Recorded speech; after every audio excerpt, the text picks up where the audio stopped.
এখানে সবগুলো সেন্টেন্সই interrogative sentence. It means এর শেষে কোশ্চেন মার্ক ইউজ করতে হবে।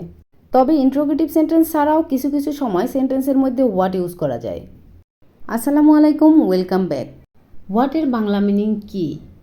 ইংরেজি সেন্টেন্স তৈরিতে প্রশ্ন করার জন্য কোয়েশ্চেন ওয়ার্ড হিসেবে ওয়ার্ড ব্যবহার করা হয়। For example, what's your name? তোমার নাম কি? হোয়াট আর ইউ লাফিং অ্যাট? তুমি কী জন্য হাসছো? What are this accessories for? এই এক্সেসরিজগুলো কিসের জন্য? What are you thinking about? তুমি কী ভাবছো? What's your father's name?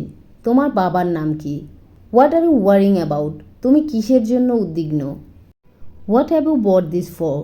তুমি এটা কী জন্য কিনেছো? What are you looking for? তুমি কী খুঁজছো? এখানে সবগুলো সেন্টেন্সই ইন্ট্রোগেটিভ সেন্টেন্স। ইট মিনস এর শেষে কোশ্চেন মার্ক ইউজ করতে হবে। তবে ইন্ট্রোগেটিভ সেন্টেন্স ছাড়াও কিছু কিছু সময় সেন্টেন্সের মধ্যে হোয়াট ইউজ করা যায়। সেন্টেন্সের মধ্যে যদি থাকে যাহা বা কি, তাহলে আমরা হোয়াট ইউজ করতে পারবো। যেমন ধরুন, আমি জানি তুমি কি বলবে। I know what will you সে।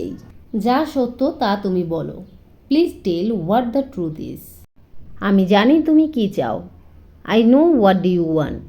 তিনি আমাকে জিজ্ঞাসা করলেন আমার বাবার নাম কি। He asked me what my father's name is. তুমি সেটাই করো যা তুমি ভালো মনে করো। You do what you think is best. Now it's your turn. তুমি তাই খাও যা তুমি পছন্দ করো।